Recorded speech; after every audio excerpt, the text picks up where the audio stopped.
বর্ষার মধ্যে আসানসোলের ডিভিসি লিফট ব্যাংক এলাকায় ফের শুরু হয়েছে বুলডোজার অভিযান। এক মাসের সময়সীমা শেষ হতেই শনিবার কড়া পুলিশি নিরাপত্তার মধ্যে দিয়ে দুটি বুলডোজার দিয়ে ভাঙা শুরু হয় বাড়িঘর।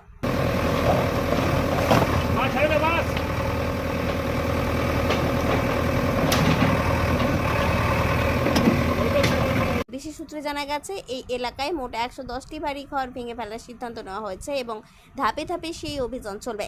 এর আগে 15 জন 5টি বাড়ি ভাঙার পর স্থানীয়দের আবেদনে বারাবণীর বিধায়ক অরিজিৎ রায় 1 মাসের সময়ের ব্যবস্থা করেছিলেন, কিন্তু সেই সময় শেষ হওয়ায় ফের শুরু হয়েছে উচ্ছেদ অভিযান।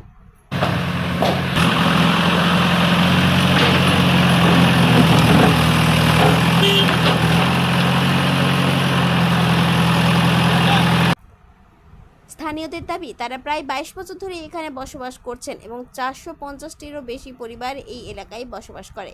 বর্ষার মধ্যে মাথার ওপর থেকে ছাদ হারিয়ে এখন চরম অনিশ্চয়তার মুখে পড়েছেন বহু মানুষ। ক্ষতিগ্রস্ত পরিবারগুলোর দাবি, পুনর্বাসনের ব্যবস্থা না করে এই উচ্ছেদ অভিযান মানবিক সংকট তৈরি করেছে। হঠাৎ করে সরকার চেঞ্জ হলো, তারপরে দিদি সরকার তো খুব ভালো ছিল। এই সরকার চেঞ্জ হওয়ার জন্যই ভাঙাচোরা আদেশে আমরা খুব খারাপ লাগছে। এখানে হাই স্কুল ছিল, স্কুলের বাচ্চারা এখন ওই ফাঁকা অন্ধকার, লাইন জল সব বন্ধ, আর কুয়াটা সব ভেঙে শেষ করে দিল। এই যে উৎসব প্রক্রিয়া আগে তো দিয়েছিল, কোনো নোটিশ দিয়েছিল? হ্যাঁ, নোটিশ দিয়েছিল। নোটিশ দেওয়ার পর বলেছিল যে হ্যাঁ রোহিতে দেবো। অনেক জায়গায় 6 মাস টাইম দিয়েছে, আমাদেরকে তো 6 মাস টাইম দেওয়া হয়নি, আমাদেরকে 1 মাস টাইম দিয়েছে। কতটা সমস্যার মধ্যে পড়তে হবে? অনেক সমস্যা, এখানকার অনেক মানুষ সমস্যাতে আছে।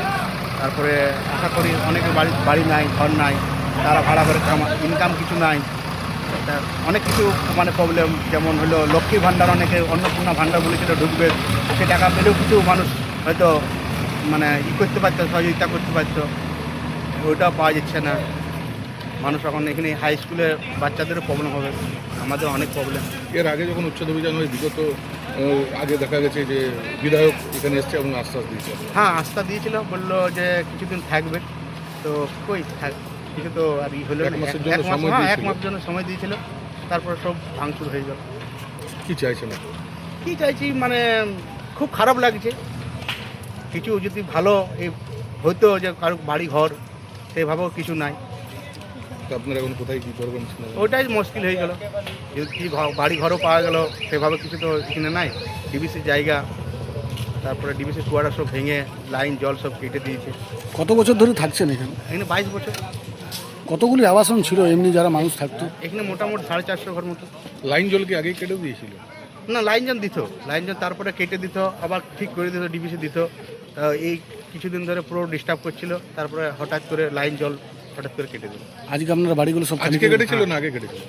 না, আগে কাট তো দিয়ে দিত, আজকে পুরো কেটে লাইন জল সব ডিবিসি কোয়ার্টার আজকে ভেঙে দিল।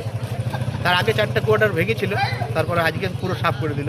ব্যবস্থা হচ্ছে যে এখানে এই মাইথন লেফট ব্যাঙ্ক এরিয়াতে আমাদের টোটাল 110টা কোয়ার্টার আনঅথরাইজ ছিল।